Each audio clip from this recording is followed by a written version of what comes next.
আসসালামু আলাইকুম। হিলি স্থলবন্দর বাংলাদেশের অন্যতম স্থলবন্দর। এই বন্দর দিয়ে প্রতিনিয়ত পণ্য ও যাত্রী আসা যাওয়া করে থাকে।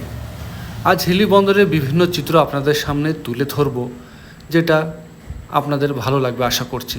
ভারতীয় পতাকা, ওদিকে ভারত আর এদিকে বাংলাদেশ, বন্ধুত্ব সুলভ সম্পর্ক দুই দেশের মধ্যে।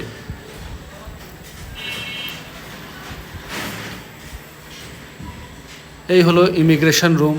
এখানে যাত্রীদের ইমিগ্রেশন কাজ করা হয়ে থাকে এবং যাত্রীদের ব্যাগ লাগেজ এখানেই সার্চ করা হয়ে থাকে। অবৈধ কোনো পণ্য বা যাতে না যেতে পারে সেই দেশে তারা এখানে পরীক্ষা করে থাকে।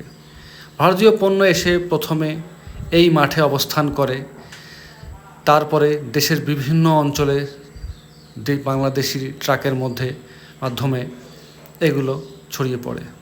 এই চৌবাচ্চাটি হচ্ছে ড্রাইভারদের গোসলের জন্য করা হয়েছে। আজ এটা পরিষ্কার করা হচ্ছে, তাই পানি নেই। এই হলো সেই গুডাউন, যেই গুডাউনকে পানামে নামে পরিচিত। এই গুডাউনে পণ্য সংরক্ষণ করা হয়ে থাকে। আপনারা দেখতে পাচ্ছেন ভারতীয় ট্রাক, সুবিশাল এই ট্রাকে জিরা এসেছে ভারত থেকে, যা দেশের চাহিদা মেটাতে সহায়তা করবে। লেবাররা জিরার গাড়ি আনলোড করছে, আপনারা দেখতে পাচ্ছেন। এইসব স্থানে ভিডিও করা সম্পূর্ণ নিষিদ্ধ। আমি গোপন ক্যামেরার মাধ্যমে এই ভিডিওগুলো করেছি আপনাদের দেখানোর জন্য।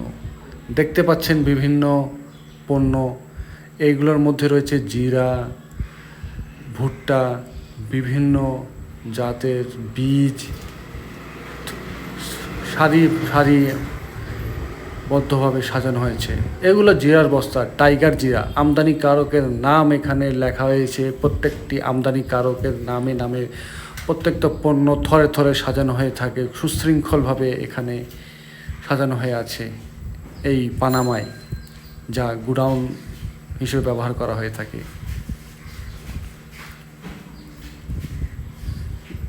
দৈনিক ভিত্তিতে, চুক্তিভিত্তিতে এখানে পণ্য সংগ্রহ ও সংরক্ষণ করা হয়ে থাকে।